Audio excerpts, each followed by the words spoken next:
हम भारत देश के नागरिक हैं और उसके बाद हमको अपने नागरिकों जब अपने घर से कश्मीर के हिंदू पंडितों के जैसा शरणार्थी नहीं बने, इसलिए पुलिस पिकेट वहाँ बैठाना पड़े, वहाँ यदि लगाना पड़े, तो इससे ज़्यादा इस सरकार के लिए डूब मरने वाला और क्या बात हो सकता है। झारखंड के पाकुड़ में एक स्थान है गोपीनाथपुर, जो पश्चिम बंगाल से एक नदी कहें या नहर उसके द्वारा विभाजित होती है। लेकिन आज वहाँ के हालात चिंताजनक बन गए हैं। ऐसा हम नहीं कह रहे, यह कहना है झारखंड के नेता प्रतिपक्ष का। उनके द्वारा वहाँ की स्थिति की जानकारी लेते हुए और वहाँ के ग्रामीणों से बात करते हुए एक वीडियो सोशल मीडिया में चर्चा का विषय बन गया है। इतना ही नहीं, गोपीनाथपुर के हालात पर संज्ञान लेने के लिए झारखंड भाजपा का एक प्रतिनिधिमंडल उनके नेतृत्व में राज्यपाल से भी मुलाकात कर चुकी है। हालांकि ग्रामीणों ने उनसे क्या कहा है हम आपको सुनाएंगे, लेकिन सबसे पहले देखिए नेता प्रतिपक्ष अमर बावरी ने क्या कहा। हालांकि राज्य सरकार इस मामले पर क्या संज्ञान लेती है यह देखने वाली बात होगी, क्योंकि यह मामला अब राज्यपाल के पास पहुंच चुकी है। लेकिन इस पूरे मामले में और वहां हुए घटना की तुलना नेता प्रतिपक्ष ने कश्मीर में हुए कश्मीरी पंडितों के निर्वासन से की है। क्या कुछ कहा नेता प्रतिपक्ष ने इसके अलावा इस घटना पर, आप स्वयं देखें और उसके बाद सुनिए ग्रामीणों ने नेता प्रतिपक्ष अमर बावरी से क्या कहा। सवाल कि गोपीनाथपुर आप गए हैं, वहाँ के हालात आपने देखा, बहुत सारे लोग गए थे, क्या लगता है वैसे हालात पे केंद्र की भी कुछ नज़र है? निश्चित रूप से जब हम लोग थे तो आदरणीय गृह मंत्री जी ने भी इस विषय को जब हम लोगों ने रखा तो उन्होंने कहा कि आप लोग जरूर जाएं वहाँ पर, और हम लोग नज़र रखते हैं। देखिए, डेमोग्राफी चेंज की जो हम लोग बातें करते थे, ये भले ही आप खारिज कर दीजिए कि भारतीय जनता पार्टी कह रही है या भारतीय जनता पार्टी का राजनीतिक मुद्दा है, लेकिन हकीकत भयावह है।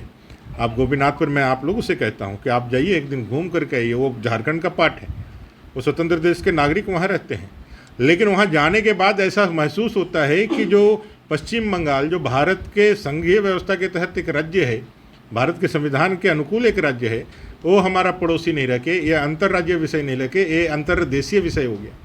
ऐसा लगता है कि कोई बांग्लादेश के साथ भारत का झगड़ा हुआ है।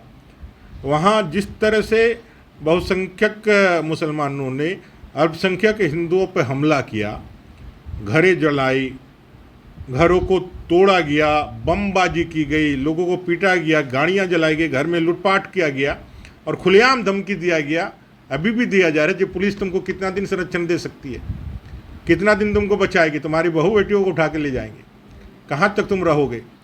जो प्रतिबंधित है गोवंशीय, यहाँ पे जो हमारा पशु है, हम जिसको हम गौ माता कहते हैं, प्रतिबंधित सूची में है। फिर उस गौ माता की हत्या कैसे हो रही है खुलेआम।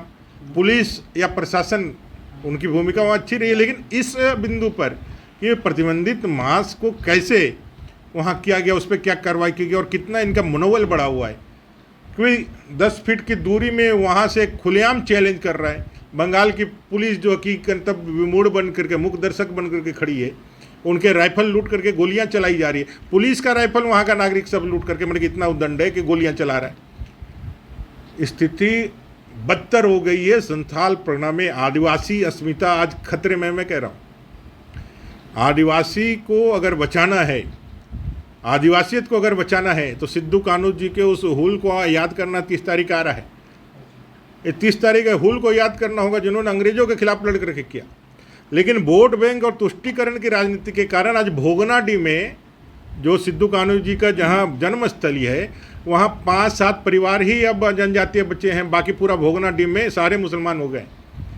अब बताइए, जो ओरिजिन है वहीं पे नहीं बच रहा है। उनके जो वंशज है, उन वंशजों को एक हत्या की गई, कोई कार्रवाई नहीं हुआ कि उनके वंशज की हत्या हुई, जिसमें मुस्लिम लोगों पर आरोप आया।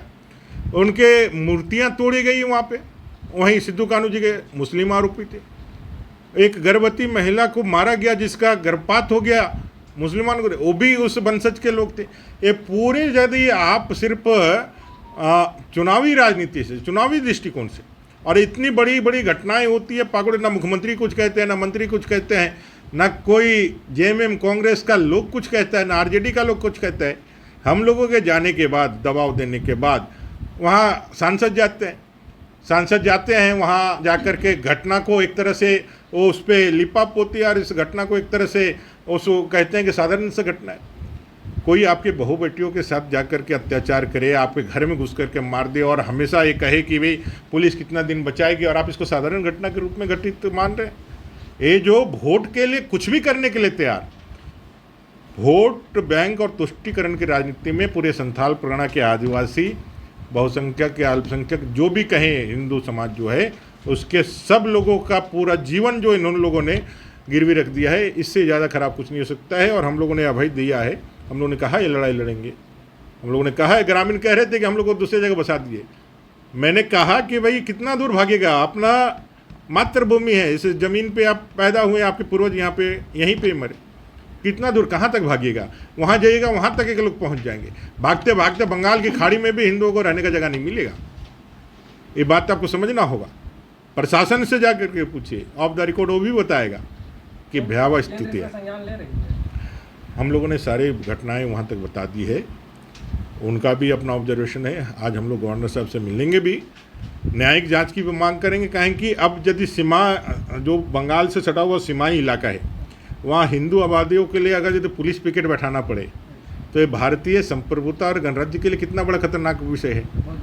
अब जब भाई हम अगर यदि अंतर्देशीय सीमा पर हैं तो हम सीमाओं की रक्षा करने के लिए, अपने नागरिकों को सीमाओं की रक्षा करने के लिए हम भारत देश के नागरिक हैं, और उसके बाद हमको अपने नागरिकों जब अपने घर से कश्मीर के हिंदू पंडितों के जैसा शरणार्थी नहीं बने, इसलिए पुलिस पिकेट वहाँ बैठाना पड़े, वहाँ यदि लगाना पड़े, तो इससे ज़्यादा इस सरकार के लिए डूब मरने वाला और क्या बात हो सकता है।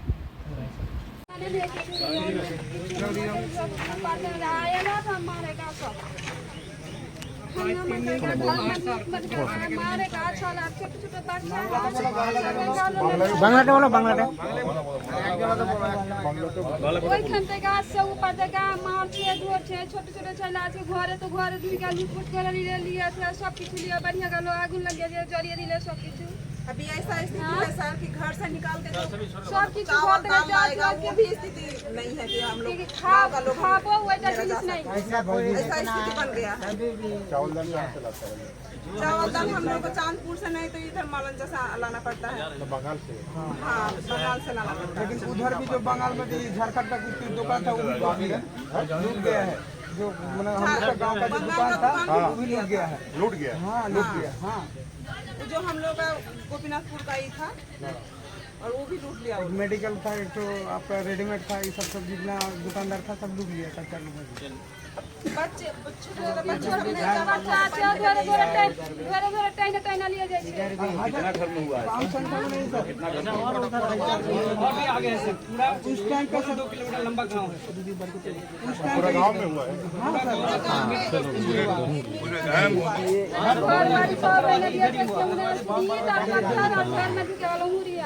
चलिए सर थोड़ा आगे भी देखिए। यहाँ का पुलिस चुपचाप। चलिए उधर से ही चलिए। दीपचंद मंडल था शुरू में मिले तो क्या नाम था भैया? ऑनलाइन मंडल। और किसी का है? आगे है सर। वो भी हुआ है। सुधीर मंडल का है। मानिक राजन मंडल। मानिक राजन मंडल। इनको धंधों में कैसे क्या हम देगा पुलिस को? कहने का सब खाता में से हम लोग ना होने चाहिए कि छोटे जाएगा तो हम ठाकुर को ऑफिस होगा ना, निजर घर निजर बेटा कीजिए ना अरे ठीक है। अभी कोई केम बात है नहीं तो हमको कुछ जागा दो, दूसरा जागा। ना ना कोথায় যাবে हमने बिठा छाड़े ने पहला भी तो कोথায় থাকবে निजर घर बेटा बोले ना भाग बना तो तुम जब फेरे में ढुक जाओगे। क्यों जाओ क्यों जावे क्यों जाबी ना? अच्छे ना सबको सवाल है।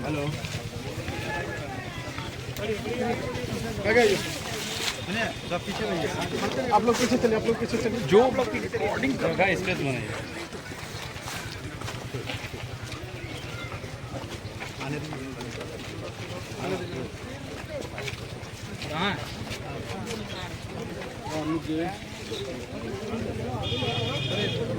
अपने दिन काफिला है।